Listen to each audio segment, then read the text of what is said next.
ஆண்டவரும் இரட்சகருமாகிய இயேசு கிறிஸ்துவின் ஈடு இணையற்ற நாமத்தினாலே உங்களை அவரையும் வாழ்த்துகிறேன். தேவனுடைய கிருபையினால கடந்த நாட்கள் முழுவதும் நம்மை பாதுகாத்து ஒரு புதிய நாளை கற்றுக் கொடுத்திருக்கிறார். கடந்த நாட்களாக நாம் தியானித்துக் கொண்டு வருகிறோம்.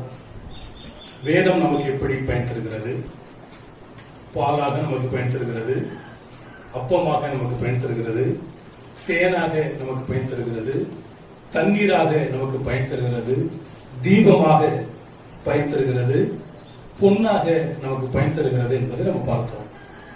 இன்றைய தினத்தில் கூட எபிரேயர் 4 அதிகாரம் 12 வசனம், எபிரேயர் 4:12.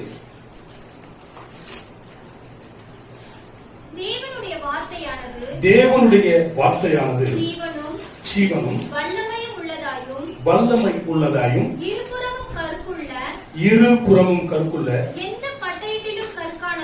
எந்த பட்டயத்திலும் கற்கானதாயும் ஆத்துமாவையும் ஆவியையும் கணுக்களையும் ஊனையும் பிரிக்கத்தக்கதாக உருவ குத்துகிறதாயும் இருதயத்தின் நினைவுகளையும் யோசனைகளையும் வகை அறுக்கிறதாயும் இருக்கிறது. அப்போ இந்த பரிசுத்த வேதம் நமக்கு பட்டயமாக இருக்கிறது என்று நம்ம படிக்கிறோம். அது இருபுறமும் கற்குள்ளதான பட்டயம் என்று படிக்கிறோம். சங்கீதம் 149 8வது வசனம், எபேசியர் 6 அதிகாரம் 7 வசனம், வெளிப்படுத்தல் 1 அதிகாரம் 6 வசனம், வெளிப்படுத்தல் 2 அதிகாரம் 16 வசனம், 12 வசனம், 13 வசனம், இவைகள் எல்லாம் வேதம் இருபுறமும் கருக்குள்ளதான பட்டயம் என்பதை கூறுகிறது. இந்த பட்டயம் என்று நம்முடைய ஞாபகத்துக்கு வந்தாலே பரிசுத்த வேதாகமம் நம்முடைய நினைவுக்கு வர வேண்டும்.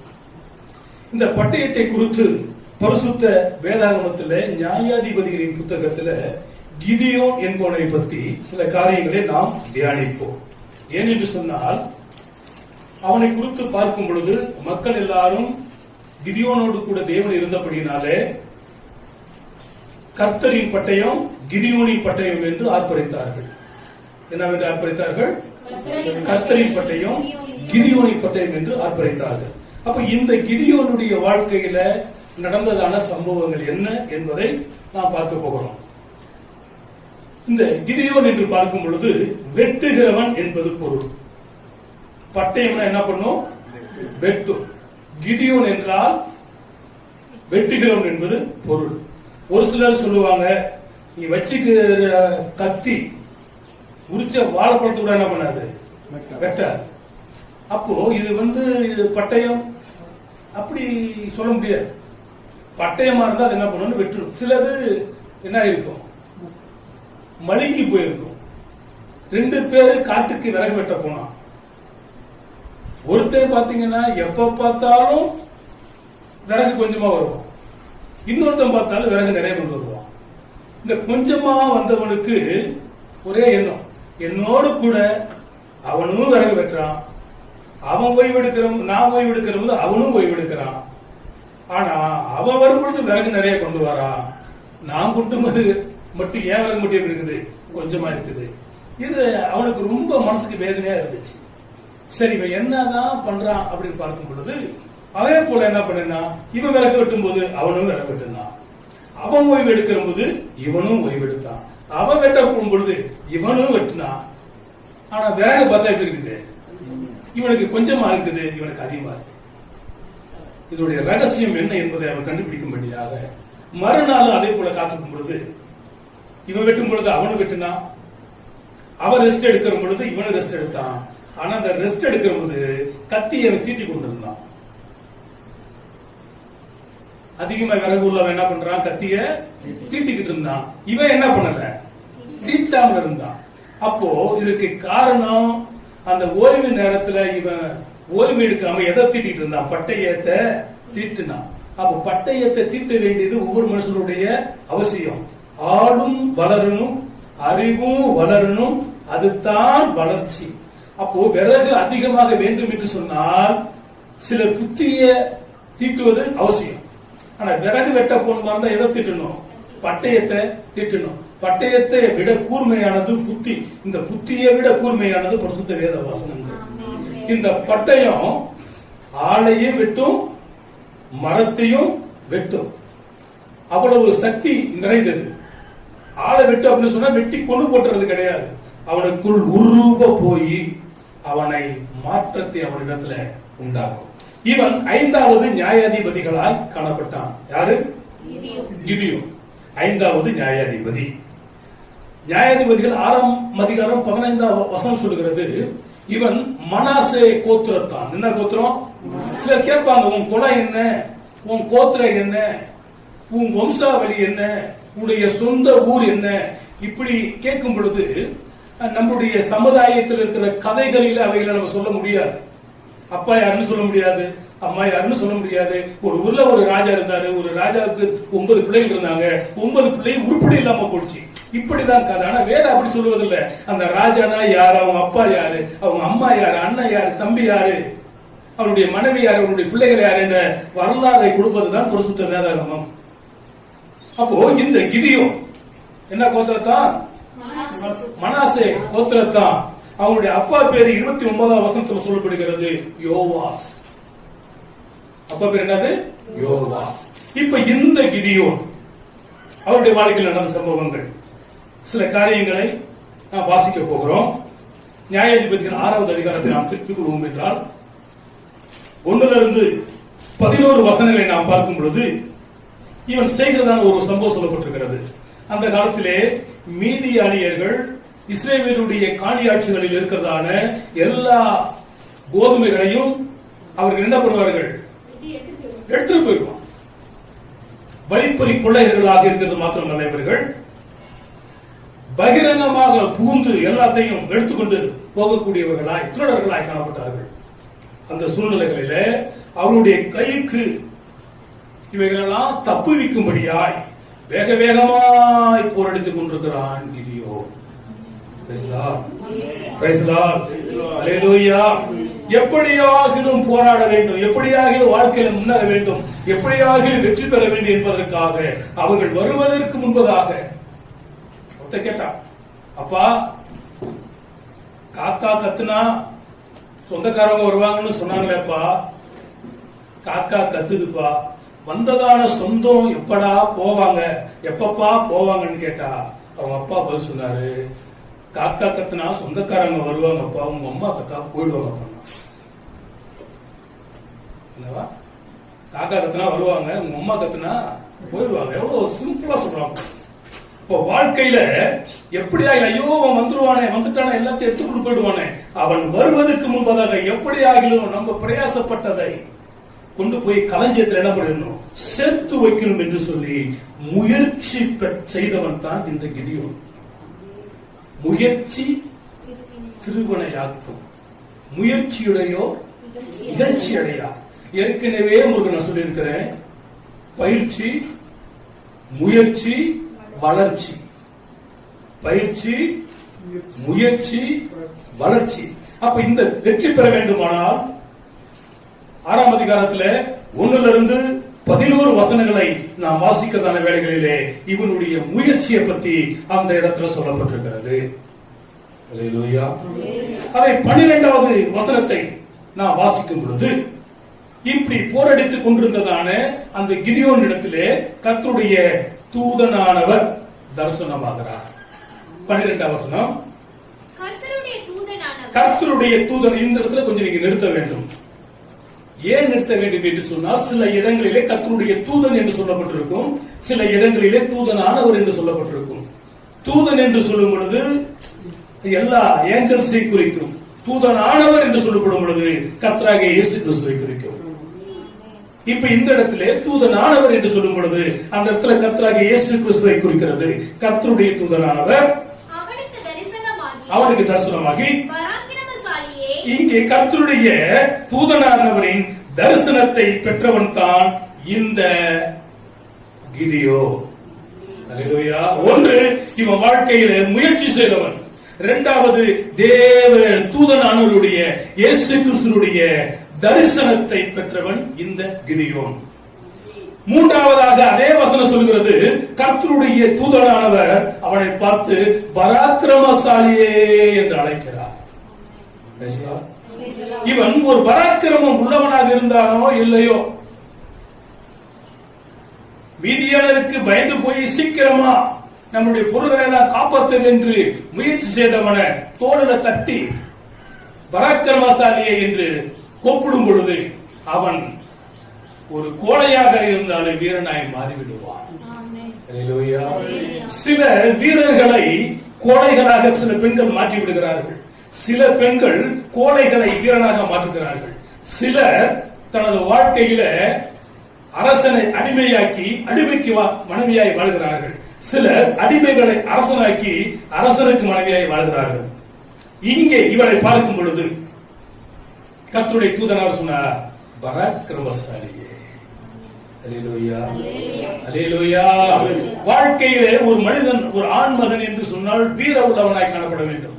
நேற்று என்னோடு கூட ஒரு பேசிக் கொண்டிருக்கும் பொழுது அவர் கட்டபொம்மனை பற்றி சொல்லும் பொழுது, கட்டபொம்மன் வைத்திருந்ததான அவர் அந்த வாளை அவர் பார்த்திருக்கிறார். ஏறக்குறைய 14 கிலோ இருந்திருக்கிறதா. நம்ம 2 கிலோ தக்காளி வாங்கிட்டு வர முடியல. ஆனா எத்தனை கிலோவா? எந்த அளவுக்கு சுழற்சி பண்ணி வீரனை ஓட ஓட விரட்டுகிறான். நீ தான் கட்டபொம்மனா கேட்டா, நான் தான் கட்டபொம்மன் அவன் சொல்லல, நீ தான் ஜான்சன் துறையோ. நம்ம தமிழ அப்போ அந்த கட்டபொம்மன் இருக்கிறதா வீரன் நமக்கு இருக்காதா? மதம் என்பது வேறு, தமிழருடைய பண்பாடு என்பது வேறு. இதையே அதை போட்டு ஒன்னா பழப்பிக்க கூடாது. அப்ப வீரபாண்டிய கட்டபொம்மன் அவர் வீசிய முறுக்கி குதிரையில போய் யுத்தங்கள் பண்ண நம்ம வரலாற்றை படிச்சிருக்கிறோம். சிவாஜி நடித்த திரைப்படத்துல பார்க்கும் பொழுது அவர் யார் என்பதை ஓரளவு புரிந்து கொள்ள முடிகிறது. அப்படி எதிர்த்து நின்று ஒரு யுத்தம் பண்ணுகிறார் என்று சொன்னால் சும்மா வரல. அவன் குதிரை பின்னிட்டு என்ன பண்ணுது? ஓடுகிறது. அப்போ அது வீரத்துக்கு அடையாளமாய் தமிழ் மக்கள் வாழ்ந்திருக்கிறார்கள். திப்பு சுல்தான், ஊமத்துரை, இன்னும் பல வீரர்கள் நம்மளுடைய நாட்டில் ஆங்கிலேயர்களுக்கு விரோதமாக எழுப்பி யுத்தம் பண்ணியிருக்கிறார்கள். அதுபோல அந்த குதிரையினுடைய கால் வைக்கும் பொழுது அதுக்கு நிறைய வித்தியாசங்கள் இருக்கிறதா. பொம்மை வைக்கிறாங்கல்ல, ஒத்த கால் தூக்கி இருந்தா அவர் போர்ல வீரமரணம் அடைஞ்சிட்டாரு, 2 காலை தூக்கி இருந்தா யுத்தத்துல இறந்துட்டாரு. இந்த மாதிரி ஒவ்வொருத்துக்கும் ஒரு அர்த்தங்கள் இருக்கிறதா. இப்படி இதெல்லாம் நம்ம வரலாற்று காரியங்களை நாம் படிக்கும் பொழுதுதான் நமக்கு ஞானம் உதிக்கும். ஒன்று, இவன் போராடி கோதுமைகளை மீட்டவன். 2வது, கர்த்தருடைய தூதனுடைய தரிசனத்தை பெற்றவன். 3வது, கர்த்தராலே பராக்கிரமசாலி என்று அழைக்கப்பட்டவன். 4வதாக 13வது வசனம், அப்பொழுது கிதியோன் அவரை நோக்கி, என் ஆண்டவனே, கர்த்தர் எங்களோடு கூட இருந்தால் இவை எல்லாம் எங்களுக்கு நேரிடுவானே. கர்த்தர் எங்களை எகிப்திலிருந்து கொண்டு வரவில்லையா என்று எங்கள் பிதாக்கள் எங்களுக்கு விவரித்து சொன்ன அவருடைய அற்புதங்கள் அடையாளங்கள் எங்கே என்று உரையாடுகிறதான ஒரு சம்பவத்தை நாம் பார்க்கிறோம். இங்கே எங்களுக்காக என்றும் பொழுது மக்களை பற்றியதான ஒரு சிந்தனை உள்ளவனாய் இந்த கிதியோன் இருக்கிறான். மக்களை பற்றியதான பாரம் உள்ளவனாய் இந்த கிதியோன் இருக்கிறான். உலகத்துல சொல்றாங்க, மக்கள் தீர்ப்பே மகேஷன் தீர்ப்பு. நம்முடைய நாடு என்ன ஆச்சு? மக்களாட்சி தானே. என்ன ஆச்சுதான்? மக்களாட்சி. ஆனா மக்களாட்சியா நடக்குது.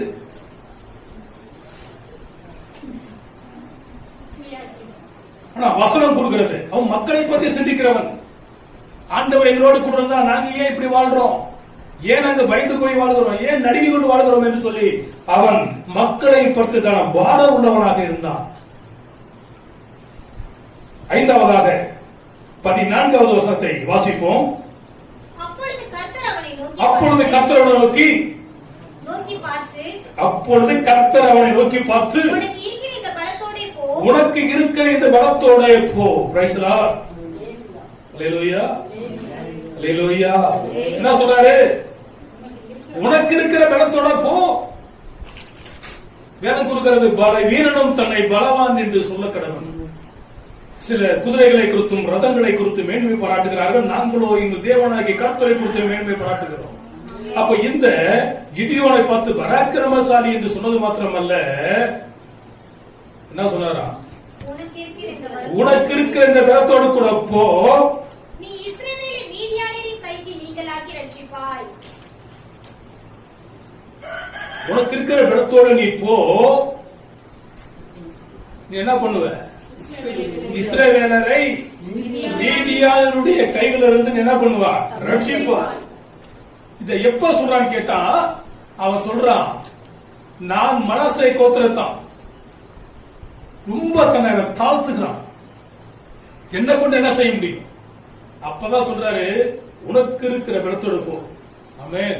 பக்தன் பாடுகிறான், கர்த்தர் துணை நின்று யுத்தம் செய்வாரே, கலங்கி நிற்க காரணங்கள் இல்லையே, கைகளை தளர்த்திடாமல் தாங்கியே, கர்த்தராவி சத்தியாவி நிற்கிறார், கர்த்தர் இல்லை யுத்த வீரரே, அல்லேலூயா கர்த்தர் இல்லை யுத்த வீரரே, யெகோவா நிசி, யெகோவா நிசி, யெகோவா நிசி, யெகோவா நிசி, யெகோவா நிசியே, யெகோவா நிசி, போற்றி பாடுவோம் எந்த கொடி வெற்றி கொடியே, அல்லேலூயா எந்த கொடி வெற்றி கொடியே.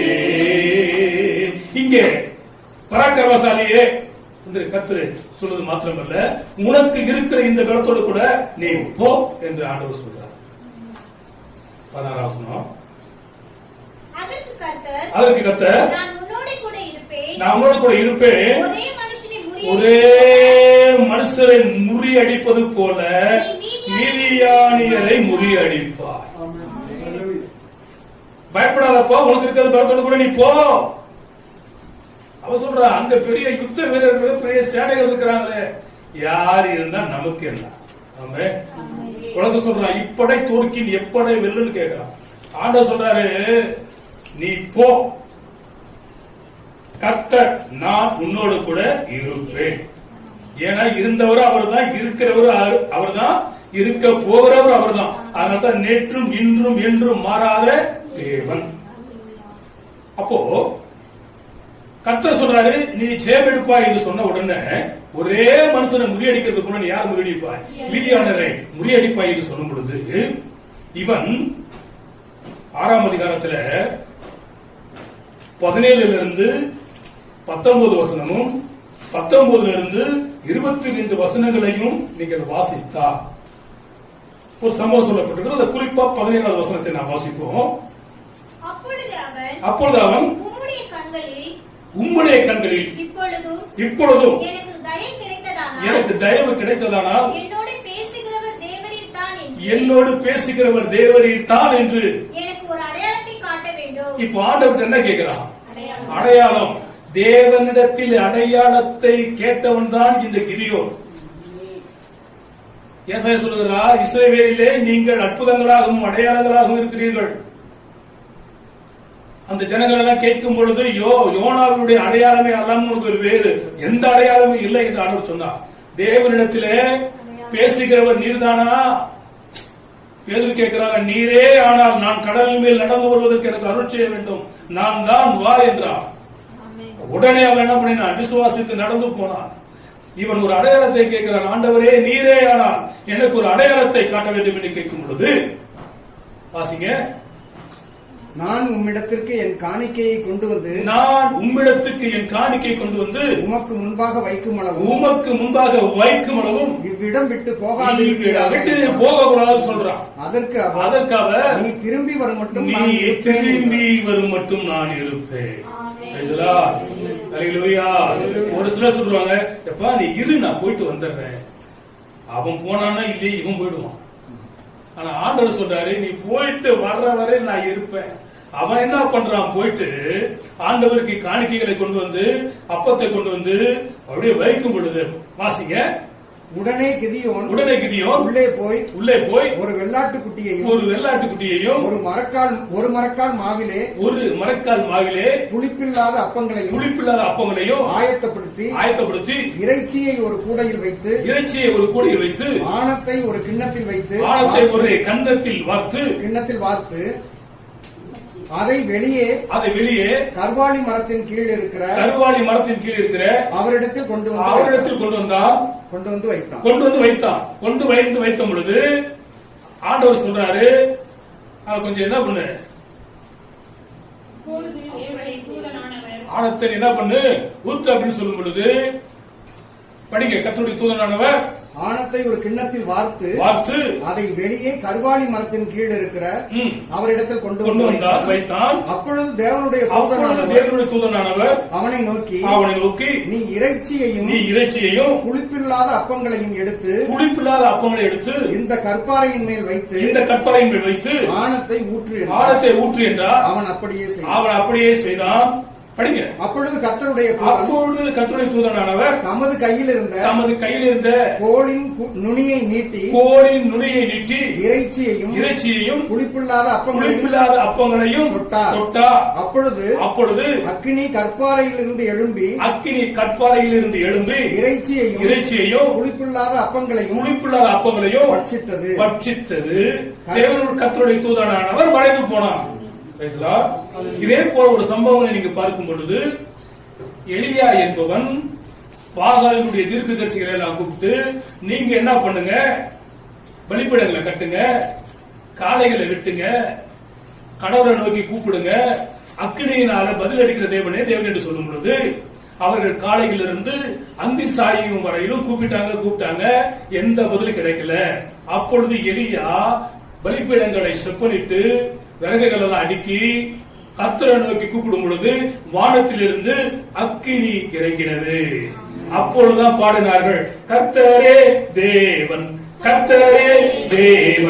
என்றே ஆர்ப்பரிப்போ, கர்த்தரே தேவன்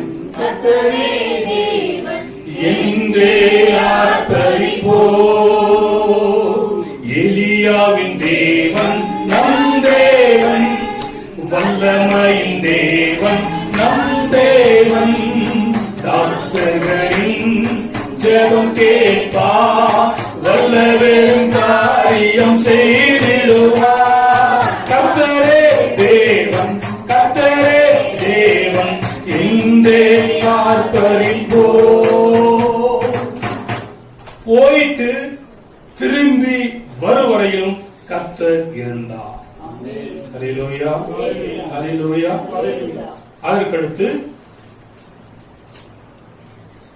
6ஆம் அதிகாரம் 22வது வசனம்.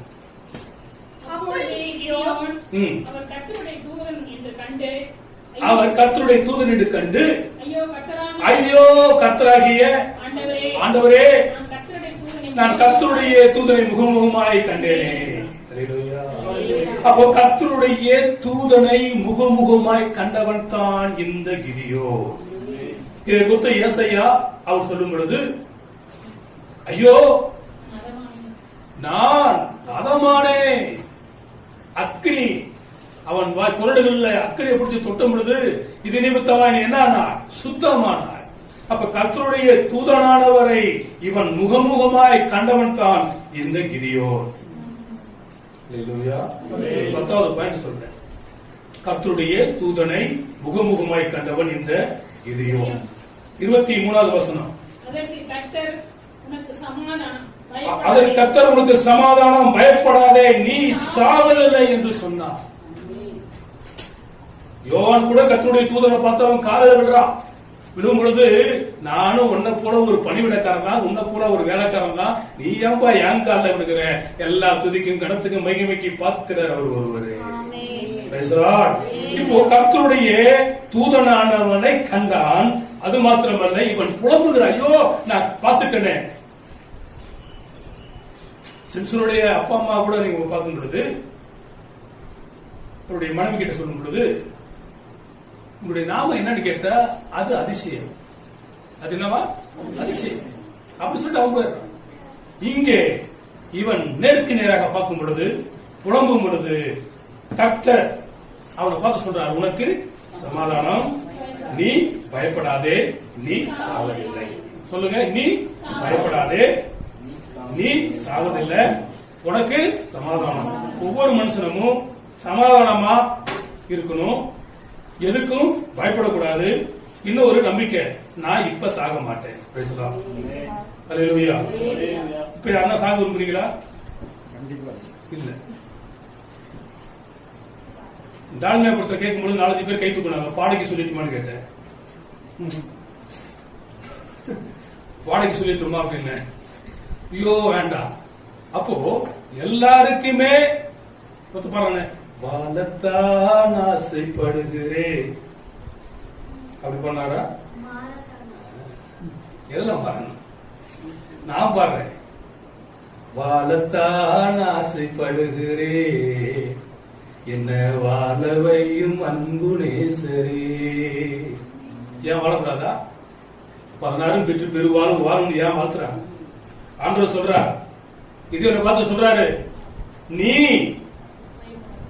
உனக்கு சமாதானம் இருக்கட்டும். ஆண்டவர் பிறக்கும் பொழுதே உன்னதத்திலே தேவனுக்கு மகிமையும், பூமியிலே சமாதானமும், மனுஷருமே பிரியமும் உண்டாகட்டும். அப்போ உங்களுக்கு சமாதானம் உண்டாகட்டும், என் சமாதானத்தை உங்களுக்கு தருகிறேன் என்று சொன்னார். இரண்டாவதாக இதே சொல்லும் பொழுது, நீ பயப்படாதே. 365 முறை வேதத்துல பயப்படாதே பயப்படாதே பயப்படாதே பயப்படாதே சொல்லுது. அது போல உங்களுக்கு சொல்றேன், நீங்க பயப்படாதீங்க. அதுக்கு சொல்றாரு, நீ சாவதில்லை. அதை அவங்க படிக்கிறோம், இதை புசிக்கும் நாளிலே நீ சாகவே சாவார். அப்ப நமக்கு அந்த கனி இல்ல, அவங்க செஞ்சதுக்கு தான் பாவம் வந்துருச்சு. இப்ப நம்ம என்ன பண்றோம்னா, நமக்கு கர்த்தர் ஒருத்தர் ஜீவ விருட்சத்தின் கனியை வச்சிருக்கிறார். ஜெயம் கொள்ளுகிறவனுக்கு ஜீவ விருட்சத்தின் கனியை தருவார். நிச்சயமா நீங்க நான் அதை புசிக்கலாம். ஆமே, கர்த்தர் உதவி செய்வார். எப்போ 12வது ஆண்டவர் இந்த கிதியோனை பத்தி என்ன சொல்கிறார்? 24 26 வசனங்களை வாசிக்கும் பொழுது, அங்கே கிதியோன் கர்த்தருக்கு ஒரு பலிபீடத்தை கட்டி அதற்கு யெகோவா ஷாலோம் என்று பெயரிட்டான். அது இந்நாள் வரைக்கும் இருக்கிறது. அந்த 26 வரல நீங்க போய் வாசித்துக்கோங்க. 12வது காரியம், ஆண்டவர் இவரோடு பேசின பிறகு இவன் கர்த்தருக்கு என்று ஒரு பலிபீடத்தை கட்டினான். அந்த பலிபீடத்துக்கு பெயர் யெகோவா ஷாலோம், சமாதானம் தருகிறீ. கலங்களப்பா நாங்க கலங்களப்பா, கலங்களப்பா நாங்க கலங்களப்பா, கர்த்தர் நாமம் என் புகழிடமே, கர்த்தரை துதிக்கிறோமே.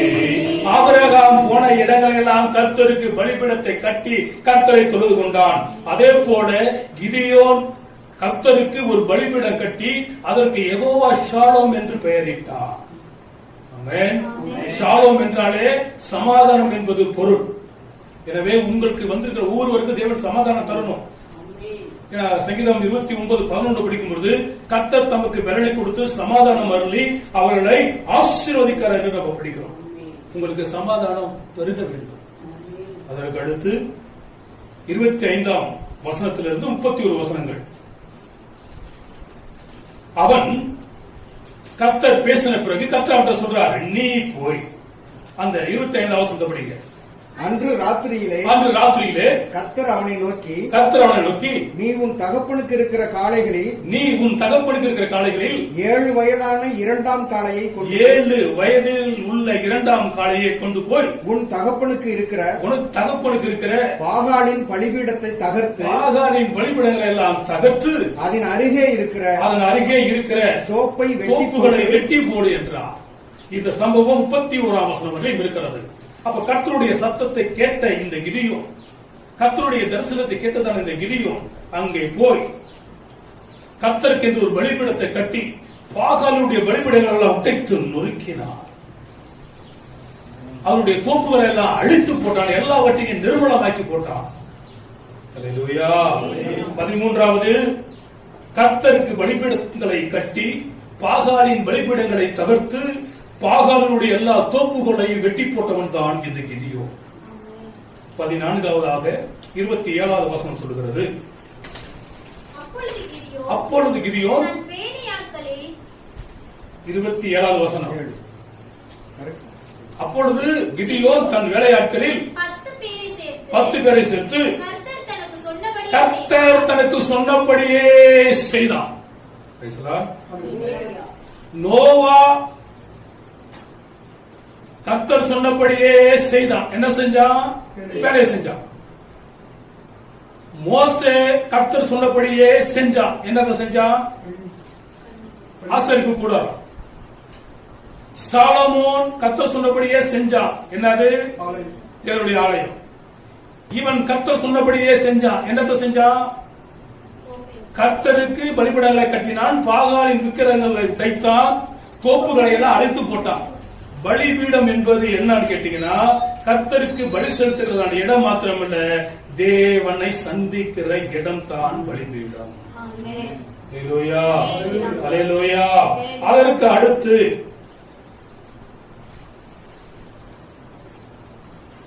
32வது வசனம், 6ஆம் அதிகாரத்தில் 32வது வசனம் சொல்கிறது, இந்த பலிபீடங்களை எல்லாம் இவன் தகர்த்த பிறகு எல்லாவற்றையும் தகர்த்து தோப்புகளை அழித்தது நிமித்தமா ஊர் மக்கள் எல்லாம் ஒன்னா கூடிட்டான். ஒன்னா கூடி இந்த காரியத்தை செஞ்சவன் யாரு?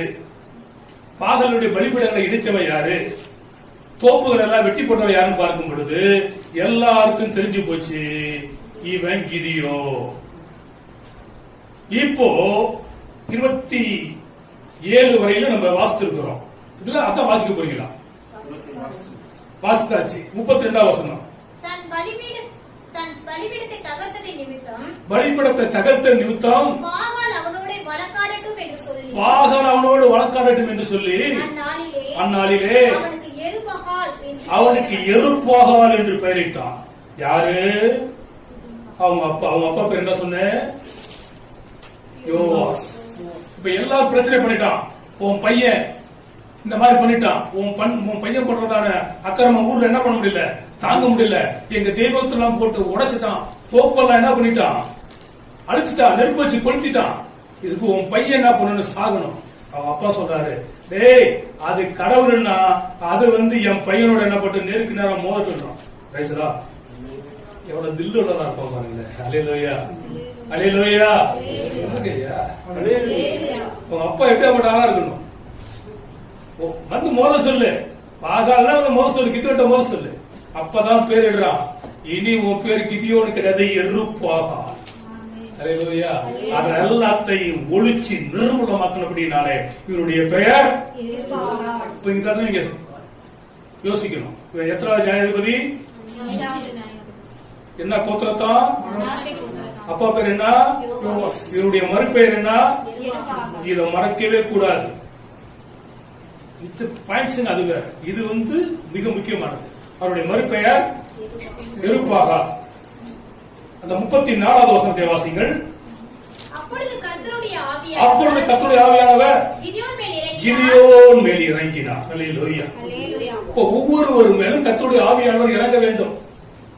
அப்போஸ்தலர் நடபடிகள் 1ஆம் அதிகாரத்தில் நீங்கள் பார்க்கும் பொழுது யோவேலில் தீர்க்கதரிசி சொன்னதான வார்த்தைகள், கடைசி நாட்களிலே மாம்சமானவர் யாவர் மேலே என்னுடைய ஆவியை நான் என்ன பண்ணுவேன்? ஊற்றுவேன். அப்போ 1ஆம் அதிகாரம் 8ஆம் வசனத்துல பரிசுத்த ஆவி முன்னெடுத்து வரும்பொழுது நீங்கள் பெறநடந்து யூதேயாவிலும் சமரியாவிலும் உலகத்தில் முடிவு பெறுந்து எனக்கு என்ன பண்ணுவீங்க? சாட்சியாக இருப்பீர்கள். 2ஆம் அதிகாரத்தில் வானங்கள் திறக்கப்பட்டு பரிசுத்த ஆவியானவர் ஊற்றப்படுகிறார். 3ஆம் அதிகாரத்தில் பார்க்கும் பொழுது பேதுருவும் யோவானும் ஆலயத்துக்கு போகும் பொழுது பொன்னும் இல்லை வெள்ளும் இல்லை, நசரேய இயேசுவின் நாமத்தில் எழுந்து நடங்க என்று பொழுது அற்புதங்கள் நடக்கிறது. இதற்கு பரிசுத்த ஆவியானவர் ஒவ்வொரு பேர் மேலும் நமக்கு ஊற்றப்பட வேண்டும். மாம்சமான யாவர் மேல் அது ஊற்றப்பட வேண்டும்.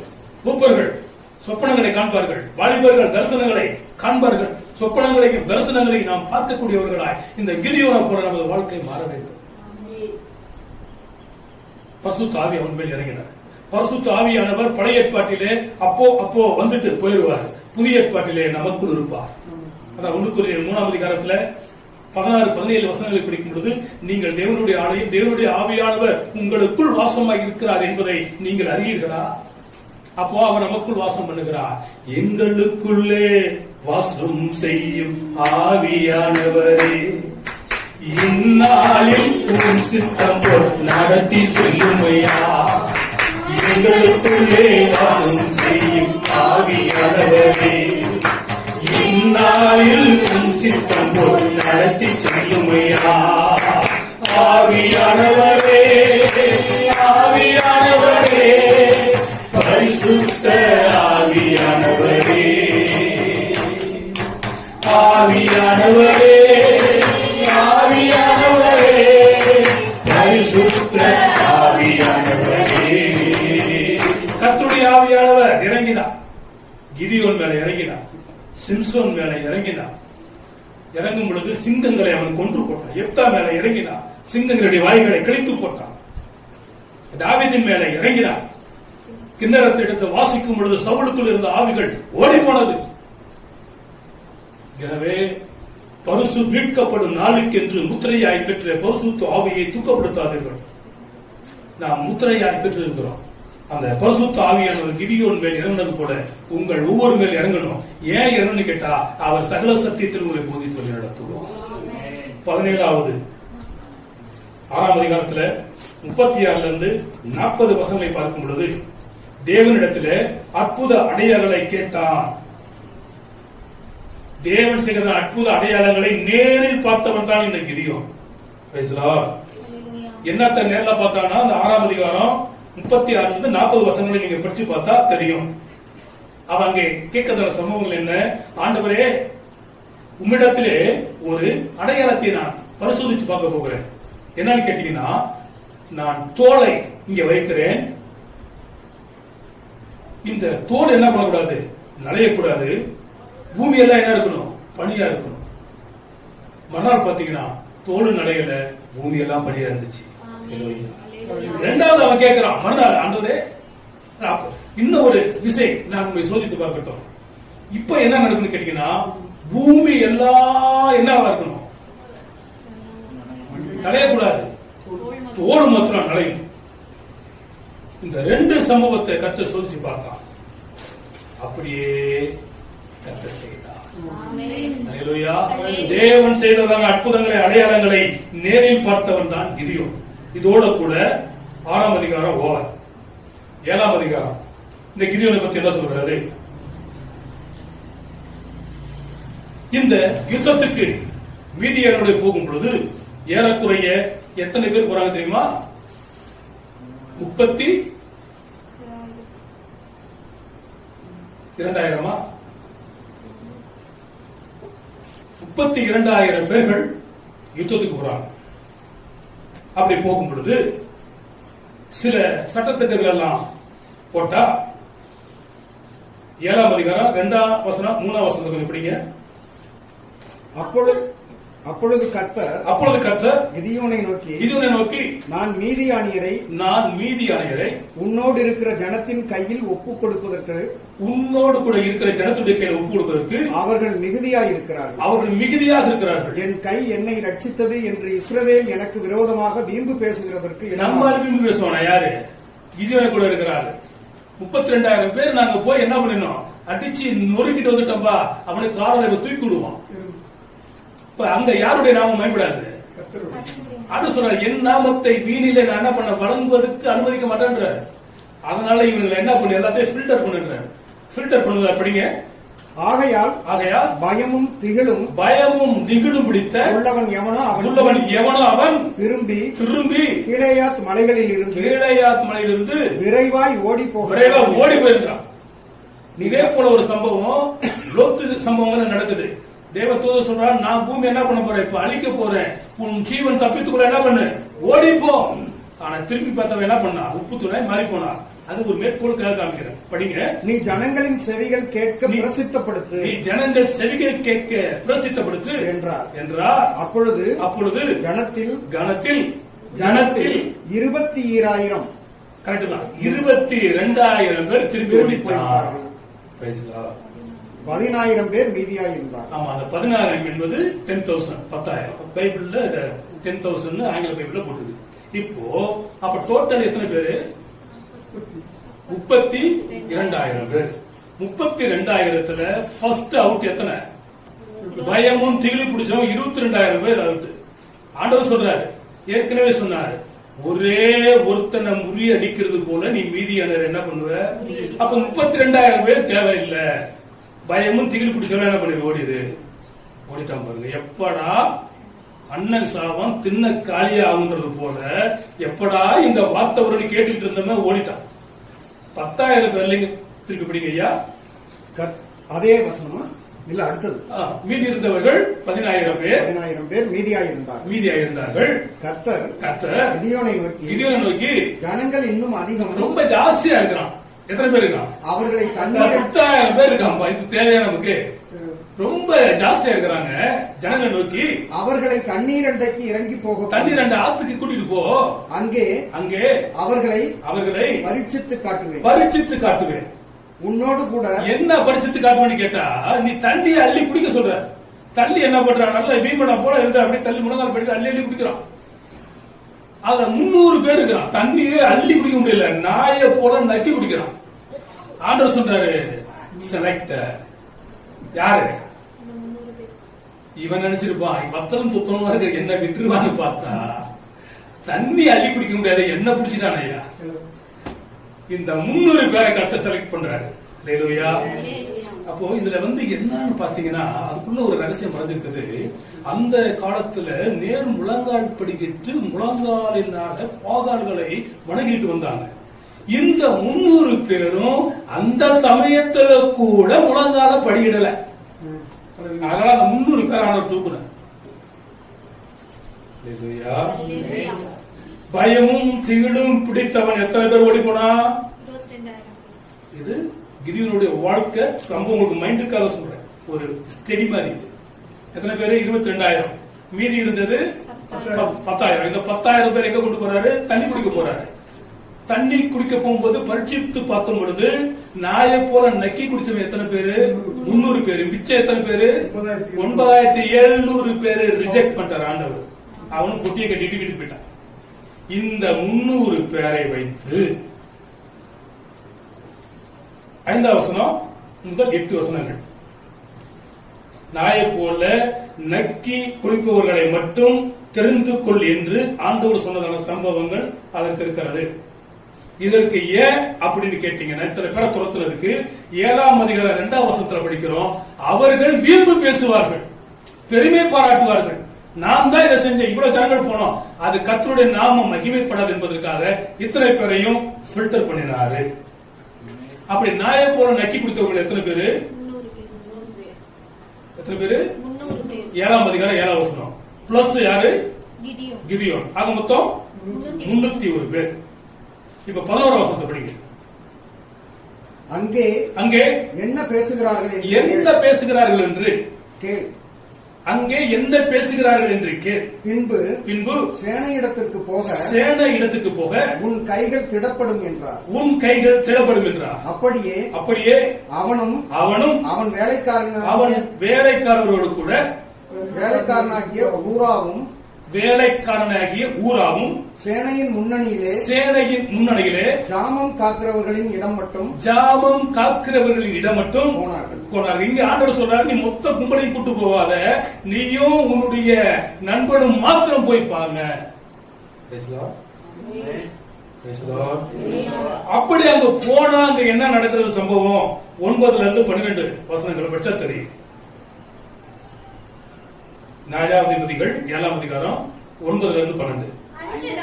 அன்று ராத்திரி கர்த்தர் அவனை நோக்கி, நீ எழுந்து அந்த சேனையினிடத்துக்கு போ, அதை உன் கையில நான் ஒப்பு கொடுத்தேன்.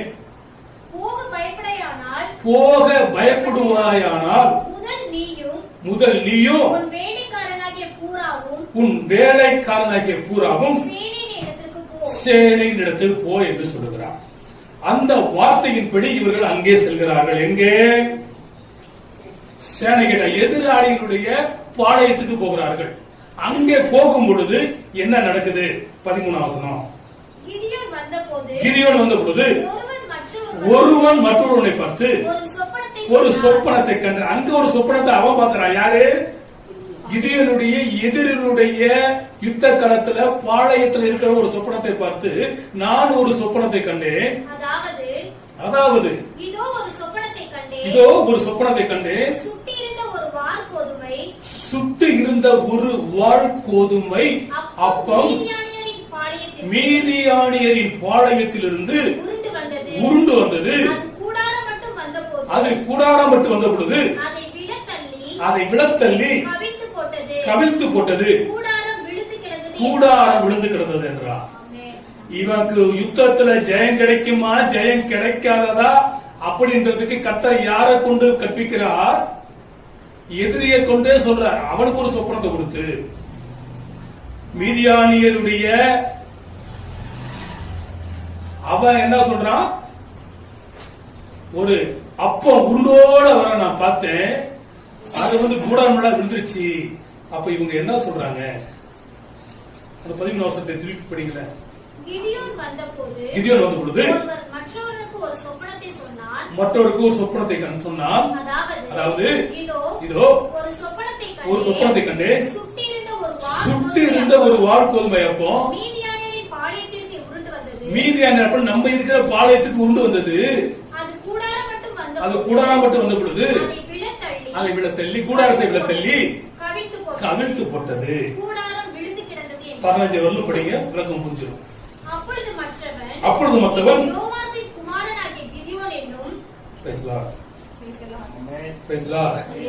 அப்ப இந்த அப்பா யாரு?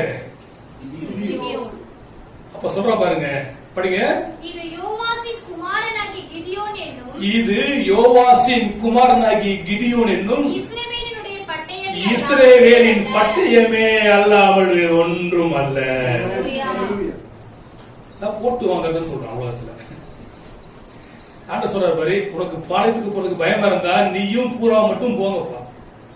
நம்ம பூச்சை பார்த்து பள்ளிய பார்த்து பார்த்தப்ப பயம் தர்றோம். ஐயோ அம்மானு வச்சுட்டு போடுறான்.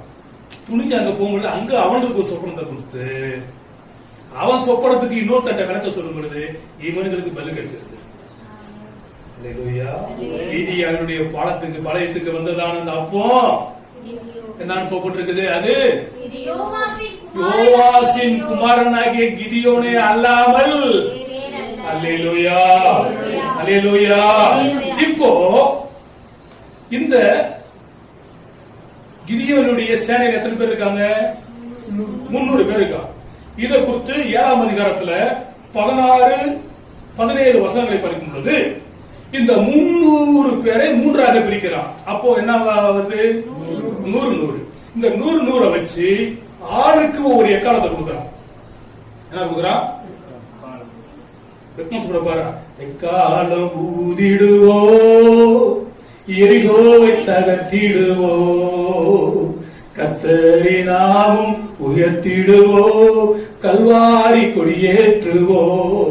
வாங்க, எக்காலம் ஊதிடுவோ எரிகோவை தகர்த்திடுவோ கத்தரினாமும் உயர்த்திடுவோ கல்வாரி கொடியேற்றுவோ. பக்தன் என்ன பண்றான்? ஆர்ப்பரிப்போம் ஆர்ப்பரிப்போம் அங்க எரிவரை ஆர்ப்பரிப்போம் எக்கால ஊதி எரிகோவை பிடிப்போம் ஆழவாரி கொடியுடனே காதுக்குள் செல்வோம். இது யோசுவாவின் காலமல்லோ. அப்போ 3 பாகமா பிரிச்சான், 100 பிரிச்சான். அவங்களுக்கு ஒவ்வொருவருக்கு என்ன கொடுக்கிறான்? ஆளுக்கு ஒரு எக்காலத்தை கொடுக்கிறான். ஆளுக்கு ஒவ்வொரு பானையை கொடுக்கிறான். என்ன பானை? என்ன கொடுக்கிறான்? என்ன பானை? அது வெறும் பானை. என்ன பானை? மண் பானை. பானைன்னா எல்லாம் பானை தான். செம்பு பானை இருக்குது, காசி பானை இருக்குது, சில்வர் பானை இருக்குது, பித்தளை பானை இருக்குது. இது என்ன பானை? மண் பானை.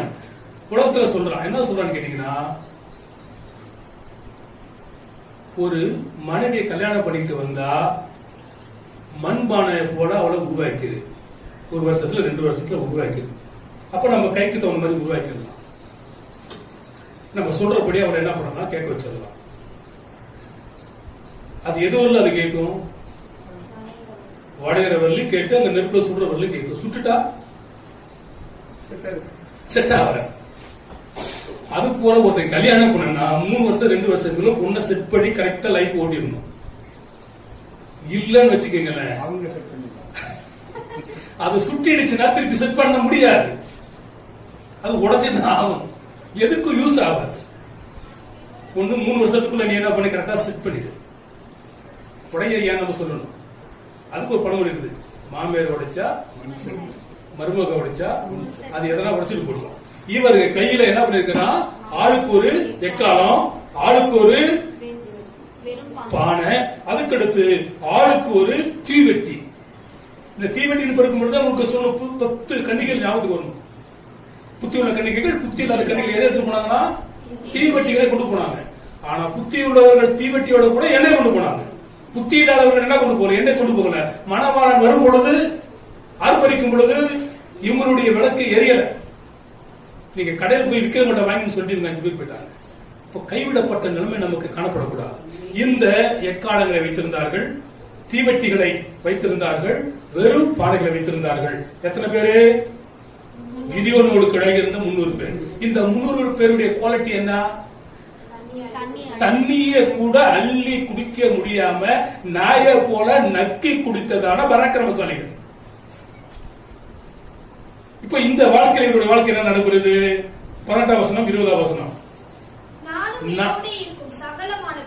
நானும் என்னோடு கூட இருக்கிற சகலமான பேரும் எக்காலம் ஊதும் பொழுது நீங்களும் பாளையத்தை சுற்றி எங்கும் பாளையத்தை சுற்றி எங்கும் எக்காலங்களை ஊதி கர்த்தருடைய பட்டயம் கிதியோனின் பட்டயம் என்பீர்களாக. சொல்லுங்க பார்க்கலாம். நான் எங்களுடைய என் கூட இருக்கிற ஆளுகள் என்ன செய்யறாங்களோ அதை நீ அப்படியே செய்ய. அல்லேலூயா. அப்ப இவன் கூட ஒரு 100, 2 பாகமா 200 ஆக மொத்தம் 300 பிளஸ் 1. அப்போ எங்க கூட இருக்கிறவன் எக்காலத்தை ஊதுனா நீ ஊது. எக்காலத்தை ஊதி என்ன பண்ணு? ஆர்ப்பரி. படிங்க. நடு ஜாமத்தின் துவக்கிலே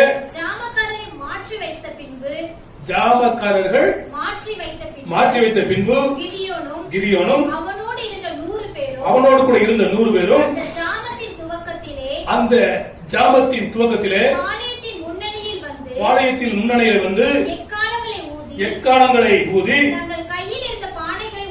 தங்கள் கையில் இருக்கிற பாளையங்களை உடைத்தார்கள்.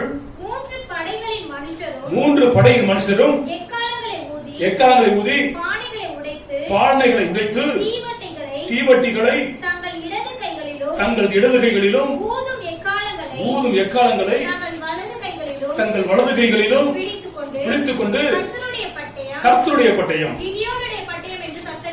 சொல்லுங்களேன், கர்த்தருடைய பட்டயம் கிதியோனின் பட்டயம் என்று சத்தமிட்டு பாளையத்தை சுற்றிலும்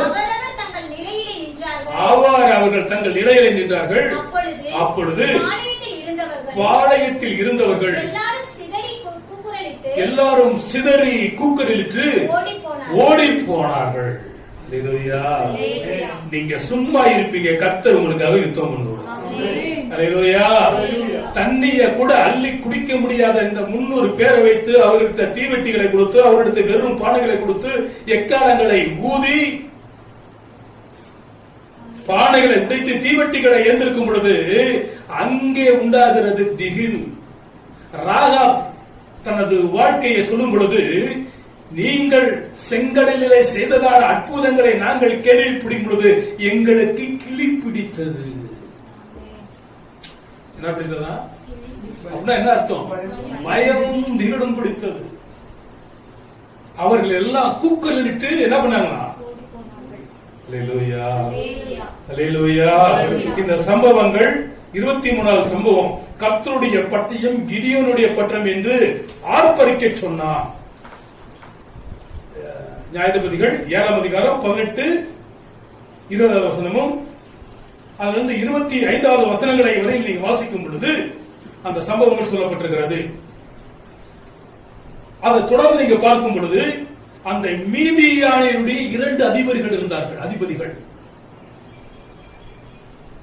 ஒருத்தன் பேரு ஓரே, இரண்டாவது பேரு சேவை.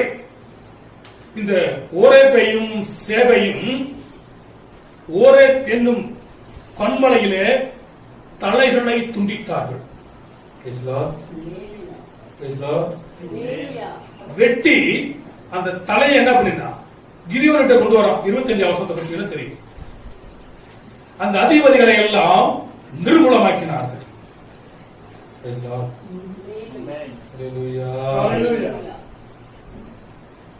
எனவே இதோட எதா chapter over? 7 chapter over. Chapter 8 1 3 வருஷம். அப்பொழுது எப்பிராயீம் மனுஷர் அவனை நோக்கி, நீ மீதியானர் மேல் யுத்தம் பண்ண போகிறது போது, நீ மீதியானவர் மீது யுத்தம் பண்ண போற போது எங்களை அழைப்பிக்கவில்லையே. எங்களை ஒரு வருத்தம்.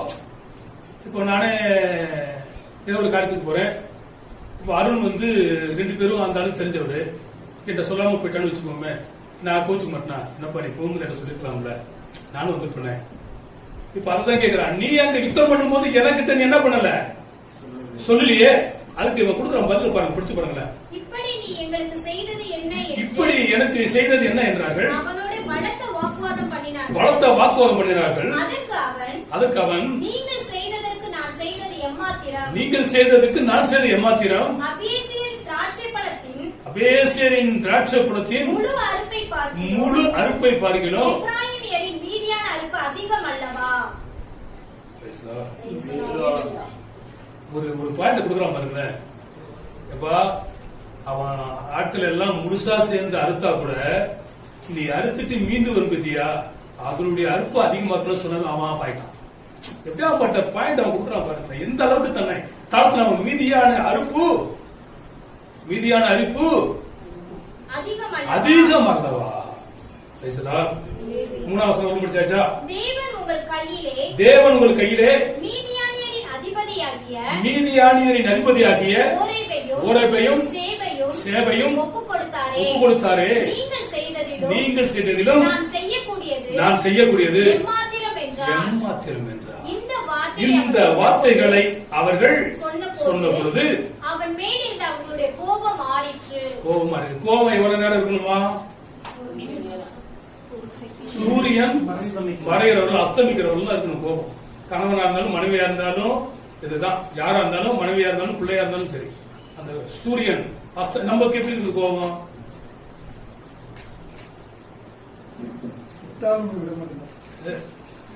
வரட்டாவா இருக்கும். இதெல்லாம் ஒரு ட்ரெயின். கணவன் மனைவி அந்த சூரியன் அஸ்தமிக்கிறதுக்குள்ள நம்ம சமாதானம் ஆயிடும். இல்லாவிட்டா 1 நாள் 2 நாள் ஆகும், 2 1 வாரம் ஆகும், 1 வாரம் 10 நாள் ஆகும், 10 1 மாசம் ஆகும், வருஷம் ஆகிட்டு நீ யாரோ நான் யாரோ அப்படின்னு. அதற்கு சில சமயத்துல இந்த சமாதானத்துக்கு கணவனோ மனைவியோ அதில் விட்டு கொடுத்தது அவங்களோட வழி கிடையாது. இதுல கௌரவ பிரச்சனை இருக்க கூடாது. கௌரவ பிரச்சனை பார்த்தா எங்க போய் ஆகணும்? கோர்ட்ல போயிட்டு டைவர்ஸ், அவ்வளவுதான். நீ மேல நீ பண்றதுல அப்படி போயிட்டு. அதனால ஒருத்தன் சமாதானம் பண்ண வர்றான்னா அவன் தன்மானத்தை விட்டு அல்ல. ஒரு பெண்ணு தன்மானத்தை விட்டு போல.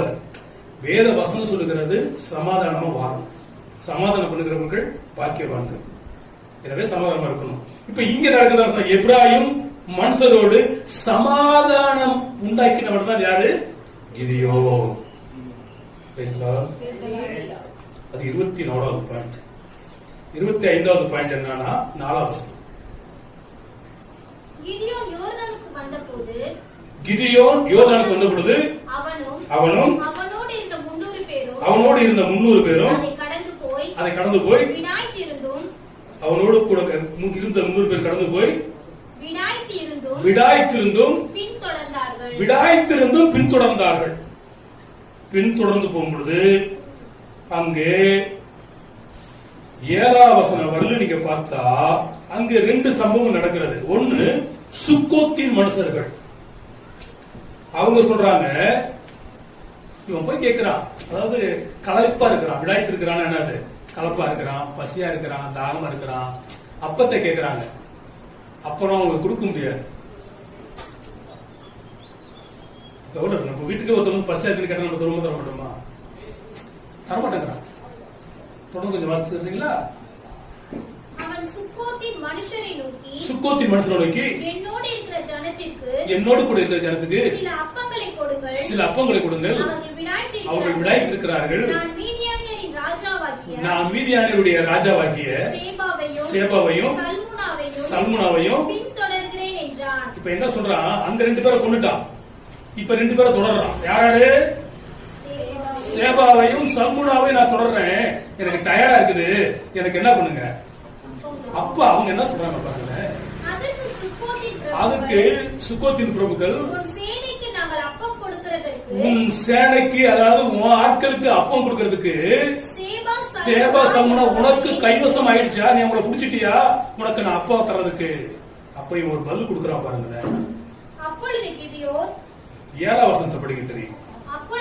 அப்பொழுது கிதியோன் அவர்களை நோக்கி, கர்த்தர் சேபாவையும் சல்முனாவையும் என் கையில ஒப்பு கொடுக்கும் பொழுது உங்கள் மாம்சத்தை வனாந்தரத்தின் முள்ளுகளாலும் நெருஞ்சல்களாலும் என்ன சொல்றான்? உன்னை கொண்டு கூறு போட்டுருவான்றான், உன்னை கிழிச்சிருவான்றான். நம்ம சொல்றோம்ல, யாருக்கடா மோதுற, உன்னை வகுந்துருவான்டா ரெண்டாங்கிறான். உன்னை என்ன பண்ணிருவேன்? கிழிச்சிருவான்றான். இவன் யாரு? கிதியோன் சொல்றான் பாருங்க. சல்முனாவையும் சேபாவையும் கர்த்தரை என்கிட்ட வரும்பொழுது, நான் இங்க வருவேன், இந்த ரூட்ல தான் வருவேன், வரும்பொழுது உன்னை என்ன பண்ணிருவேன்? கிழிச்சிருவான். அவன் ஸ்பாட்டுக்கு போயிட்டு அவனே எதுக்குறானா? அவன் யாரு? சாதாரண ஆளா? இந்த சம்பவம் 16ஆம் வசனம் வரலும் சொல்லப்பட்டிருக்கிறது. சுக்கோத்தினுடைய மனுஷருக்கு கிதியோனுடைய எச்சரிப்பு. 25வது பாயிண்ட். அதுலயே 8வது வசனத்தை இப்ப வாசியுங்கள். இங்க ஒரு மனுஷன் வராம பாருங்க. அது ரெண்டுத்தையும் ஒரே பாயிண்ட் வச்சுக்குவோம். அவ்விடம் விட்டு பெருமேலுக்கு போய் அவ்வூரிடத்தில் அந்தபடியே கேட்டான், எனக்கு விழாத்திருக்கிறார்கள், எனக்கும் என்னுடைய மக்களுக்கு என்ன கொடு, ஆகாரம் கொடு என்று கேட்டான். சுக்கோத்தின் மனுஷர் பிரதியுத்தரமாக சொன்னபடியே பெனுவேலின் மனுஷரும் என்ன சொல்றாங்க? சல்முனா உன் கைக்கு வந்துருச்சா? சேபா உன் கைக்கு வந்துருச்சா? எங்க கிட்ட அப்பா கேட்கிற. இப்ப இவனுக்கு கடும் கோபம் வருது. கடும் கோபம் வந்து என்ன சொல்றான்? 9ஆம் வசனம் படிச்சு பாருங்க. அப்பொழுது அவன் பெனுவேலின் மனுஷரை பார்த்து, நான் சமாதானத்தோடு திரும்பி வரும் பொழுது இந்த கோபுரத்தை இடித்து தரமாட்டாக்கு வேண்டாம். இதுக்கெல்லாம் என்ன வேணும்? ஒரு தில்லு வேணும். ஒரு சிலர் மீச வச்சிருப்பாங்க. இங்க இருந்து ஆரம்பிச்சு கிருதா வரணும் போகும். கேட்டா நான் வீர பரம்பரமா கரப்பாம்பூச்சி பார்த்தா ஓடி போயிடுவான். இப்ப மீசையில வந்து வீரம் கிடையாது, வீரம். இவன் தான் ஆம்பளை சிங்கம். சொல்றா பாருங்க. நான் போய் சமாதானத்தோடு வரும்போது நீ கட்டிருக்கிற இந்த கோபுரம் என்ன ஆகும்? தரமட்டமாகும். சுக்கோத்தின் மனுஷரை பார்த்து என்ன சொல்றான்? கிழிச்சிரு வேண்டாம். பெனுவேலின் மக்களை பார்த்து என்ன பண்ணுவான்? கோபுரத்தை என்ன பண்ணுவேன்? இடிச்சிருவேன்னு சொல்றான். 12ஆம் வசனத்தை படிங்க. சேபாவும் சல்முனாவும் ஓடி போனார்கள். அவனோ அவர்களை தொடர்ந்து சேபா சல்முனா என்னும் மீதியானியரின் 2 ராஜாக்களை பிடித்து சேனை முழுவதையும் கலங்கடிதான். புடிச்சுட்டான் பட்டத்தை. அல்லேலூயா, அல்லேலூயா, அல்லேலூயா. நீங்க படிச்சு பார்க்கும் பொழுது கொஞ்சம் லேட் ஆனாலும் பரவாயில்ல. இதுக்கு நான் முடிச்சிடறேன். இன்னைக்கு நான் மாசம் ஒரு முறை தான் வரீங்க. கொஞ்சம் வெயிட் பண்ணுங்க. என்ன ஆச்சு? என்ன அடுத்த வாரம் சொன்னா உங்களுக்கு புரியாது. என்னத்தை குடிச்சிட்டான்? சேபாவையும் சல்முனாவையும் குடிச்சிட்டான். அவனுடைய சேனையில என்ன உண்டாச்சு? கலக்கம் உண்டாகிடுச்சு. அந்த 2வது வசனத்தை சேவா சல்முனா 2 என்ன பண்ணா? எல்லாத்தையும் பிடிச்சிட்டான். 18 இருந்து 21 வசனங்களை நீங்க படிக்கும்போது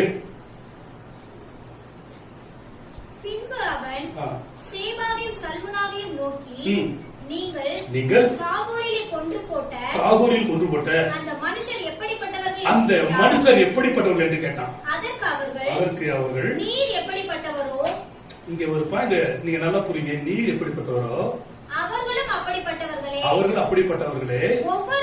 ஒவ்வொருவனும் பார்வைக்கு ராஜகுமாரனை போல் இருந்தான். அப்ப கிதியோன் எப்படி இருக்கிறான்? ஒரு பாயிண்ட், பார்வைக்கு ராஜகுமாரனை போல இருந்தவன் தான் இந்த கிதியோன். அப்படின்னா ராஜகுமாரனா எப்படி நல்லா நல்லா கம்பீரமா இருப்பாங்க, நல்ல ஒரு 6 அடி 7 அடி உயரத்துல இருப்பாங்க. பார்வைக்கு உண்மை போல இருக்கிறான், உன்னை போல குணவுள்ளவனா இருக்கிறான். அதை தொடர்ந்து பிடிச்சு பாருங்களேன்.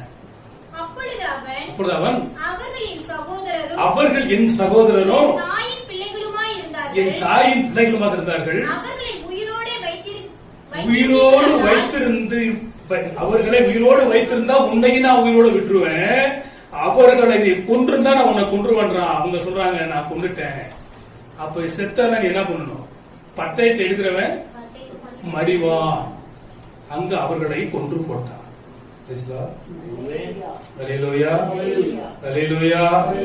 எது ஒரு படிச்சுங்க, அந்த 21 கொஞ்சம் அப்படியே கொஞ்சம் வேகமா படிச்சு வாங்கல.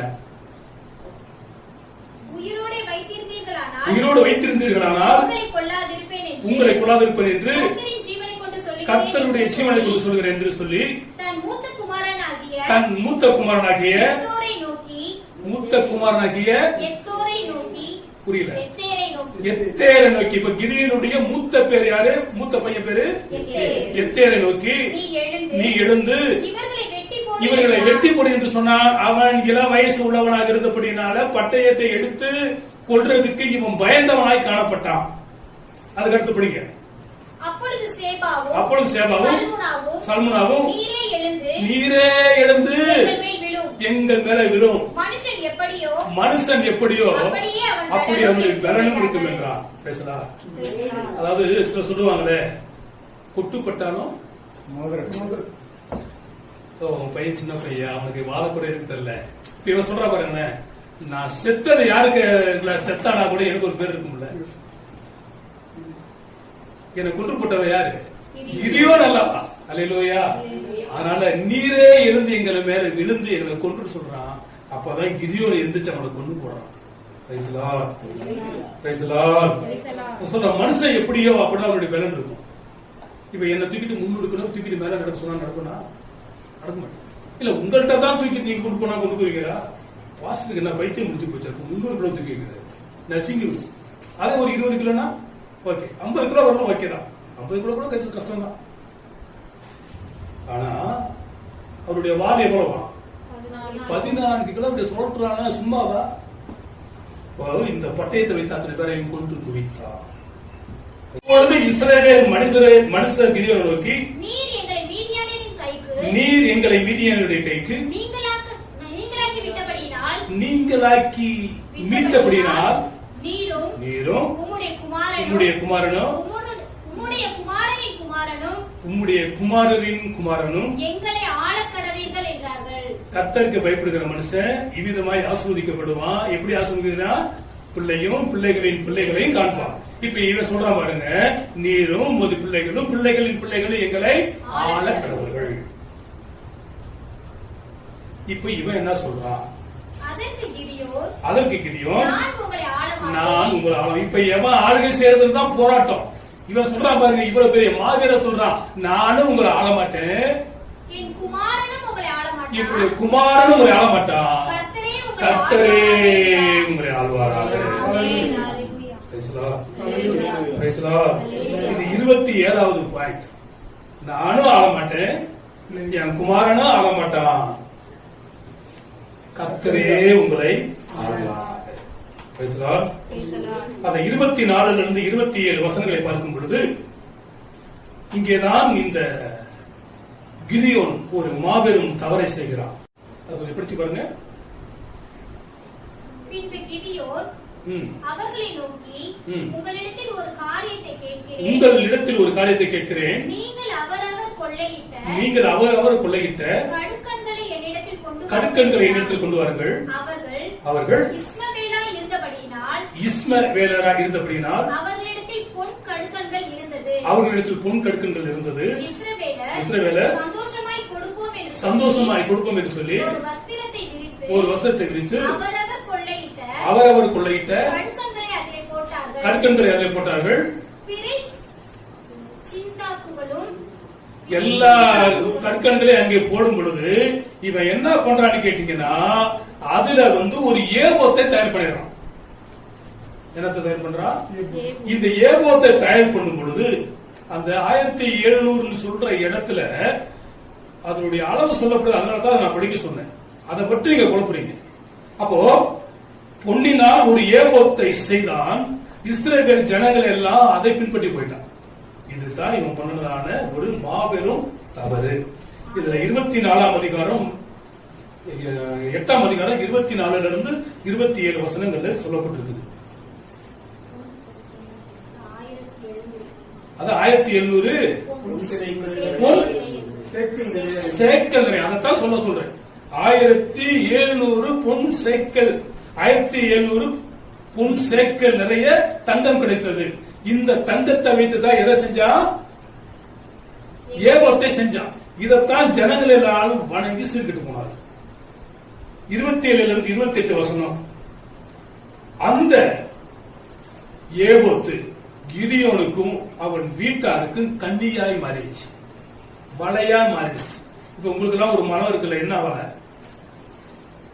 இன்டர்நெட், அதுதான் வலை. போயிட்டா வெளியே வரமாட்டேங்கிறான். நேற்று ஒருத்தர் சொல்றான், நீ எவ்வளவு நேரம் போன் பண்ற? நான் 13 மணி நேரம் பாக்குறேன். அந்த செய்தியில சொல்றான் 13 மணி நேரம். ஒரு சிலர் சொல்றான் நான் 20 மணி நேரம் பாப்பேன். வாழ்க்கையெல்லாம் வளையமாகிறது. இந்த ஏபோத்தை செய்தது கிதியோனுக்கும் அவனுடைய வீட்டாருக்கும் கண்ணியாய் மாறினது. இந்த கிதியோனுடைய பிள்ளைகள் 8ஆம் அதிகாரம் 30ஆம் வசனம் எத்தனை பேர்கள் சொல்றான் பாருங்க. அப்படின்னா என்ன அர்த்தம்? நான் யோசித்தேன், அநேக ஸ்திரீகளா? நம்ம தசரதனுக்கு எத்தனை பெண்ணு மனைவி? 100 யாருக்கு சொல்லுவாங்க? 10,000. ஒரு கிராமத்தையே ஆண்டு போக. அதுக்கடுத்து சாலமோனை பார்த்தா அவன் ஒரு நியாயமான மனுஷனா இருக்கிறான். எவ்வளவுதான்? 1000 தான். பரவாயில்ல. இவனுக்கு என்ன அநேகமா இருந்தாங்களாம். அந்த 30 வருஷம் படிங்க. அநேகம் ஸ்திரீகள் இருந்தார்கள். அவனுடைய கர்ப்ப பிறப்பான குமாரர் 70 பேர். முதல் பேர் மூத்த பேர் என்னது? அவன் பேர் அங்க சொல்லப்பட்டிருக்குது. இப்ப இவ்வளவு பேரை இருந்தானுங்கன்னா என்ன ஆகும்? அப்போ இவனுக்கு அநேக மறுமனையாட்டிகள் இருந்தார்கள். எத்தனை பேர் மொத்தம்? 70 பேர். அதுக்கு இல்லாம அதுக்கடுத்து இன்னொரு அவனுக்கு ஒரு இன்ட்ரோடக்ஷன் கொடுக்கப்படுது. இவனுக்கு ஒரு மறுமனையாட்டி இருந்தாலும் எங்க இருக்குது? 31ஆம் வசனம். சீகேமில் இருந்து அவனுடைய மறுமனையாட்டியையும் அவருடைய மறுமணவாட்டியையும் அவனுக்கு ஒரு குமாரனையும் பெற்றாள். அவர் குமாரனை பெற்ற அந்த குமாரனுடைய பேர் என்ன பாருங்க? அபிமெலேக். என்ன பேரு? அபிமெலேக். இந்த இஸ்ரவேலர்கள் கிதியோனுக்கு பிறகு பாகாலை பின்பற்றி எல்லாரும் என்ன பண்ணினாங்களாம்? கெட்டு போனார்கள். எங்க இருக்குது? நியாயாதிபதிகள் 8ஆம் அதிகாரம் 33வது வசனத்துல அப்படி சொல்லப்பட்டிருக்கிறது. நியாயாதிபதிகள் 8:34 சொல்கிறது, தங்களை ரட்சித்த தேவனாகிய கர்த்தரை அவர்கள் என்ன பண்ணாங்க? மறந்து போனார்களாம். 35ஆம் வசனம் சொல்கிறது, கிதியோன் என்னும் யெருபாகால் இஸ்ரவேலுக்கு செய்த நன்மைகளை எல்லாம் மறந்து போனார்கள். இதோட கூட கிதியோனுடைய சப்ஜெக்ட் ஓவர். நல்ல விருத்தியாபத்தில் அவன் என்ன பண்ணினா மரணமடைந்தான். இப்போ அவருடைய வைப்பாட்டினுடைய மகன் யாரு? அபிமெலேக். இந்த அபிமெலேக்கு தன்னை ராஜாவாக அவன் விரும்புறான். அப்படி விரும்பும் பொழுது 9ஆம் அதிகாரத்துல ஸ்டார்ட் ஆகுது. 2 வசனத்துல நம்ம முடிக்கிறாங்க. 9ஆம் அதிகாரத்துல 5ஆம் வசனத்தை படிக்கும். அவன் ஒப்ராவில் இருக்கிற தன் தகப்பன் வீட்டுக்கு போய் யெருபாகாலின் குமாரனாகிய தன்னுடைய சகோதரர் 70 பேரையும் ஒரே கண் மேல வைத்து கொண்டுட்டாங்க. கிதியோனுடைய கற்பை பிறப்புகள் 70 பேரும் என்ன போயிடறான், செத்து போயிடறான். திருப்பி படிங்க, அதை அப்படியே கொஞ்சம் ஒரு மைனூட்டா ஒரு சம்பவம் சொல்றாங்க. ஆனாலும் யெருபாகாலின் இளைய குமாரனாகிய தமிழே சொல்லுங்க. ஆனாலும் யெருபாகாலின் இளைய குமாரனாகிய யோதாம் ஒளிந்திருந்தபடியினால் அவன் தப்பினான். அப்ப கிதியோனுடைய வம்சத்துல ஒருத்தர் ஒளிந்திருந்து தப்பிச்சுக்கிட்டான். அவன் பேர் என்னது? மூத்தவன் பேர் என்னது?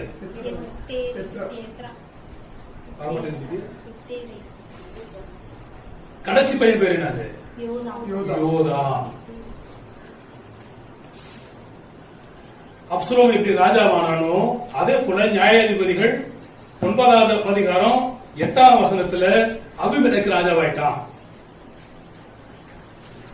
இந்த மீந்திருந்தவன் கிதியோனுடைய மீந்திருந்தவன் பேர் என்னது? கடைசி பையன் யோதாம். அவன் யோசுவாவின் இந்த விருட்சத்தை பத்தி நான் சொல்ற சம்பவங்கள் 9ஆம் அதிகாரம் 7ஆம் வசனம் தான் தொடருது. இப்ப இதுல இருந்து நம்ம தெரிந்து கொண்டதான காரியம் என்ன? ஏறக்குறைய 39-40 காரியங்கள் கிதியோனுடைய சம்பவம் சொல்லியிருக்கிறோம். இவைகள் எல்லாம் நீங்க மனசுல வச்சுக்கிட்டீங்கன்னா அது தேவனுக்கு பிரியமாக இருக்கும். இந்த கிதியோன் இஸ்ரவேல் ஜனங்கள் மறந்து போனாலும்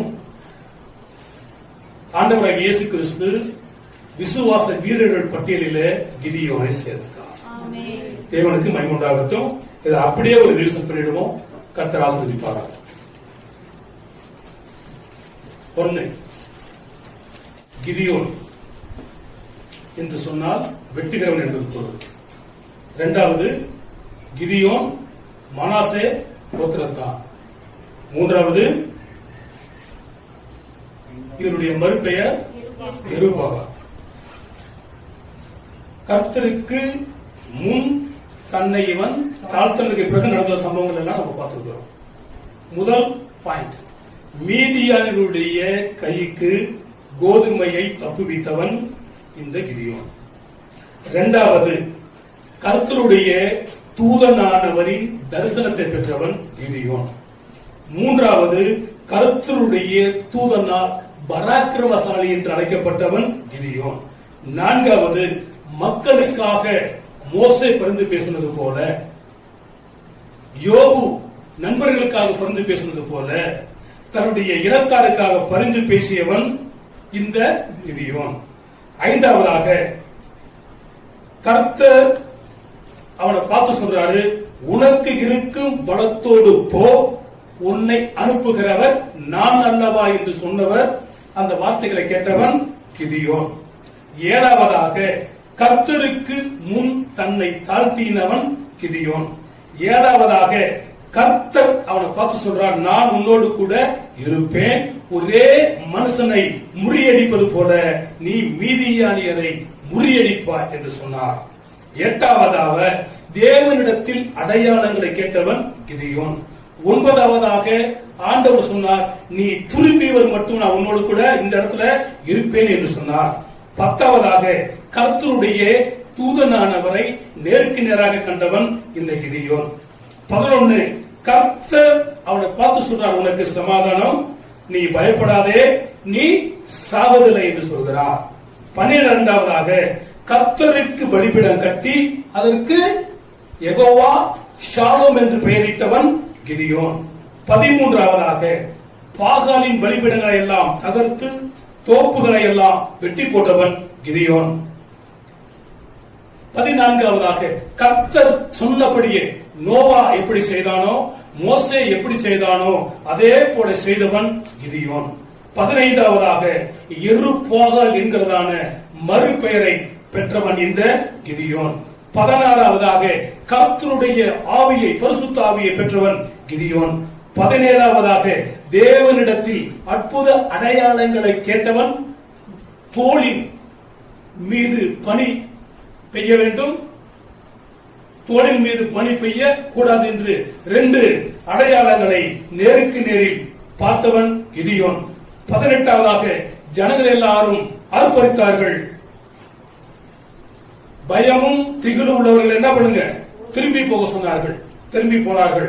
19வது நாயை போல் தண்ணீரை நக்கி கொடுத்ததான 300 பேரை வைத்துக் கொண்டு வெற்றியை பெற்றவன் கிதியோன்.